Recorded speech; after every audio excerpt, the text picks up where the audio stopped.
மறைந்த முன்னாள் முதல்வர் எம்ஜிஆரின் முதல் ரசிகர் முதலமைச்சர் ஸ்டாலின் என்று சட்டப்பேரவையில் அமைச்சர் ஏவா வேலு தெரிவித்தார். முதலமைச்சர் ஸ்டாலின் காரில் பயணிக்கும் போது எம்ஜிஆரின் பாடல்களைத்தான் அதிகம் கேட்பார் என்றும், முன்னாள் முதல்வர் கருணாநிதியின் வசனத்தில் எம்ஜிஆர் நடித்த அரசிலங்குமரி திரைப்படத்தில் இடம்பெற்ற பாடலையும் அவர் பாடி காண்பித்தார். மக்கள் திலகத்தினுடைய முதல் ரசிகர் யார் என்று சொன்னால் தமிழ்நாட்டு முதலமைச்சராக இருக்கிற அருமை அண்ணன் தான் மக்கள் திலகத்தினுடைய ஒரு முதல் ரசிகர்.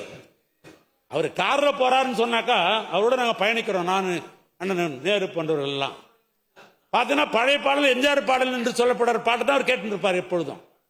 இன்னும் சொல்ல போனால் மக்கள் திலகம் அந்த காலத்தில் திரைப்படம் வெளியாகுதுன்னு சொன்னாக்கா அவர் முதல்ல யாருக்கு போன் போட்டு பேசுவார்னு கேட்டீங்கன்னா எங்க முதலமைச்சருக்கு தான் போன் பேர் போட்டு எப்படி படம் ரிலீஸ் ஆச்சு, எப்படி படம் பார்த்துட்டு எப்படி இருக்கு ரிசல்ட் அப்படின்னு கேட்கிற முதல் குரல் அவர் தான் இருக்கும். முதலமைச்சர் அவர்கள் அந்த குழந்தையை பார்க்கிற பொழுது அந்த பாட்டு தான் எனக்கு நினைவு வந்தது. என்னன்னு சொன்னா, சின்ன பயலே செய்தி கேளடா, நான் சொல்ல போற வார்த்தை நல்லா எண்ணி பாரடா, நீ எண்ணி பாரடா, ஆளும் வரணும் அறிவும் வளரணும் அதுதான்டா வளர்ச்சி.